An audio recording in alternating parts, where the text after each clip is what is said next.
المقارنة سم، بتقتل التقدير، بتكسر الحب، بتخلي أحلى علاقة تبقى علاقة فاشلة وناقصة. هو بيحبني بس مش زيه زي فلان. عن المقارنة القاتلة لما نقارن شريك حياتنا بغيره، وازاي ده بيكسر العلاقة من جوه. احنا اتكلمنا عن المقارنة قبل كده، بس المقارنة لها انواع واحنا بنغطي كل انواعها. اهلا وسهلا بحضراتكم في حلقة جديدة من اسرار شخصية.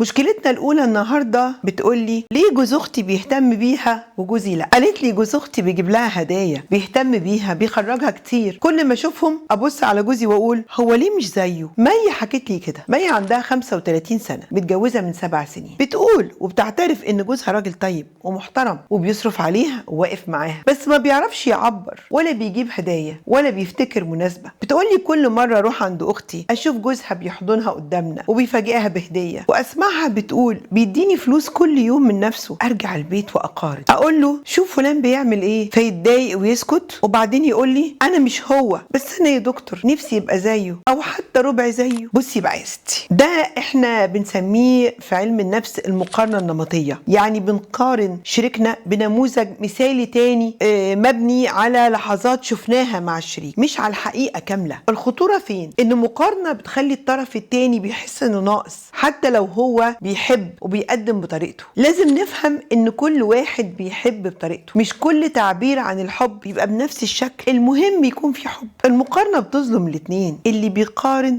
واللي بيتقارن واللي بيتمنى حد مش موجود. الحب مش نسخة ومفيش حد شبه حد. اللي بيحبك بصدق مش لازم يبقى شبه فلان علشان يبقى كفاية عليكي. كمان انت مش شايفة الحياة كاملة. احنا ممكن بنكون بنشوف لقطات، اللقطات دي نفسنا فيها، بس ممكن يكون في بقية الحياة في لقطات تانية كتيرة ما نتمناش نبقى جواها.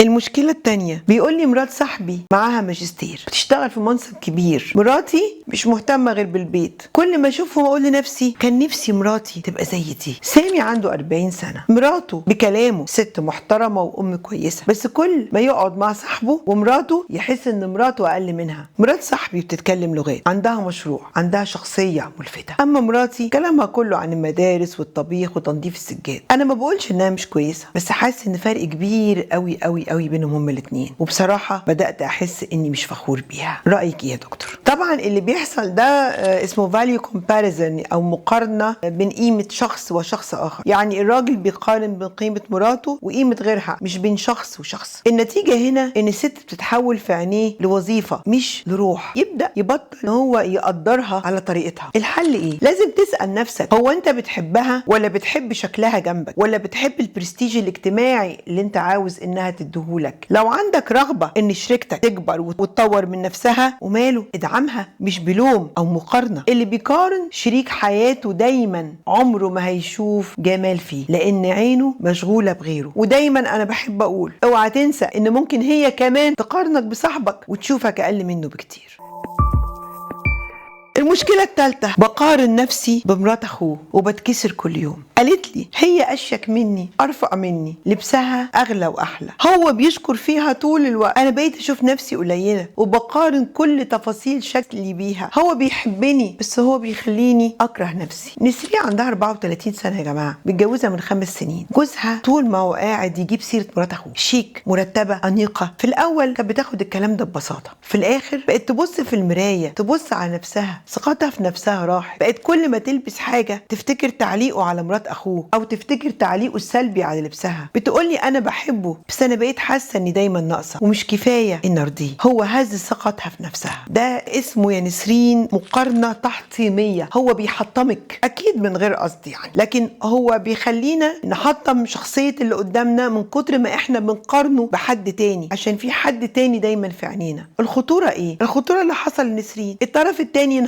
انهار جواها، بطلت تثق في نفسها، بطلت تصدق انك بتحبها، بطلت تحب نفسها. يبقى الحل ايه؟ الحل نفهم احنا مش في مسابقة جمال ولا في اختيار افضلية، ولا المفروض نقعد نتكلم على حد تاني انه عاجبنا على طول، لان لازم الشريك يحس ان هو اكتر حد عاجبنا في الحياة. الكلام عن مميزات حد تاني مش عيب، لكن لازم يبقى بالعقل ومن غير اسقاط، ومش مقرر على نفس الشخص على طول. شريكك مش مطالب يكون حد تاني، هو محتاج تحبه زي ما هو، مش زي ما انت بتحب انه يكون. زي ما هو كمان بيحبك زي ما انت، مش زي ما كان يتمنى انك تكون.